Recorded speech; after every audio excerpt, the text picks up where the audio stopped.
Hola, bienvenidos a Pesos y Contrapesos, el programa de la Auditoría Superior de la Federación y el canal del Congreso. El día de hoy, nuestra emisión está enfocada en el tema de los padrones de beneficiarios de programas sociales y la rendición de cuentas. Y para ello tengo el gusto de contar con la presencia de Héctor Rubio, coordinador de innovación de Acción Ciudadana frente a la pobreza. Héctor, bienvenido a Pesos y Contrapesos. ¿Qué tal? Muchas gracias por la invitación, Juan. Y también un gusto que nos acompañe Bárbara del Castillo. Ella es coordinadora del programa de política social de Transparencia Mexicana. Bárbara. Un gusto estar aquí, muchas gracias. Mil gracias. Héctor, platícanos la situación de los programas de beneficiarios y sus padrones. ¿Cuál es el estado actual? Mira, creo que vale mucho la pena ponerlo en contexto, sobre todo no solo a partir de la experiencia de México, sino a partir de la experiencia y de las buenas prácticas internacionales. Lo primero que hay que decir es que en México no contamos con un padrón único de beneficiarios.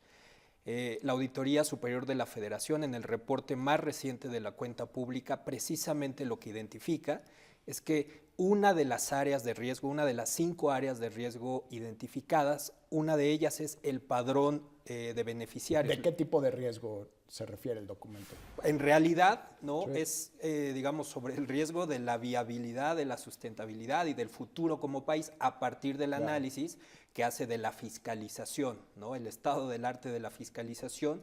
Y lo que nos dice es, lo que hay en México no es un padrón único de beneficiarios, por un lado, y por otro lado, lo que hay, ¿no? Los padrones de los programas individuales tienen un problema de confiabilidad, ¿no? Es decir, incluso esa fragmentación y esa dispersión de miles de programas en México, eso que hay, eso que sí existe, tiene graves problemas de confiabilidad.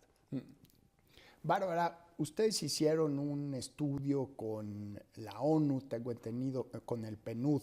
Si nos pudieras platicar cuál es la conclusión a la que llegó Transparencia Mexicana sobre los programas de beneficiarios.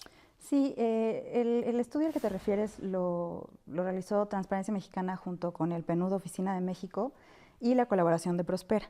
Y el objetivo del estudio era precisamente identificar el grado de integridad que tiene el padrón. Por integridad nos referimos esencialmente a qué tan apegados son sus procedimientos operativos en relación a lo que marcan las reglas de operación y los lineamientos generales, ¿no?, del programa. ¿Qué tan apegado está a la norma? Exactamente, qué tanto opera en función de lo que dice la norma que debe ser, ¿no? Algunos de los hallazgos específicamente en torno a estos procesos que utiliza el programa para incorporar beneficiarios, sí señalaron varias áreas de oportunidad, ¿no?, para el programa.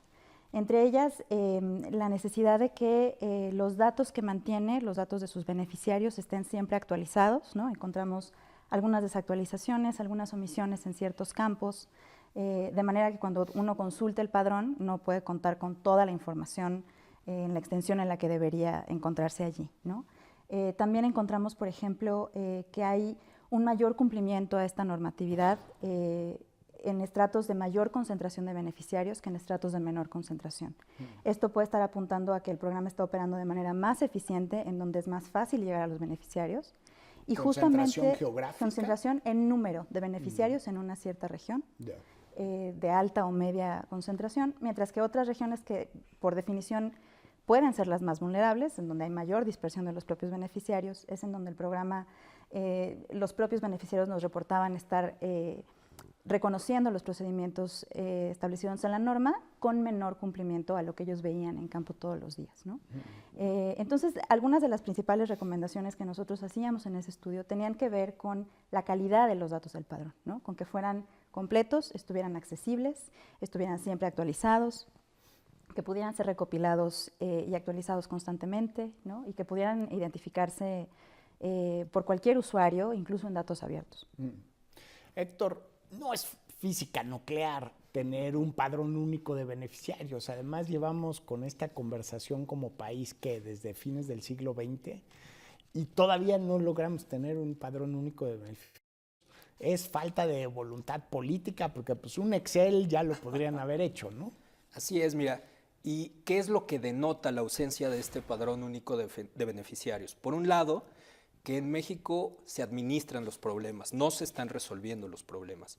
Y por otro lado, que en México los gobiernos, empezando por el gobierno federal, pero todos los gobiernos, están lucrando con la pobreza, ¿no? Millones de personas que viven en una situación de pobreza o que padecen alguna situación de vulnerabilidad no están recibiendo los apoyos, los servicios, los subsidios que podrían estar recibiendo.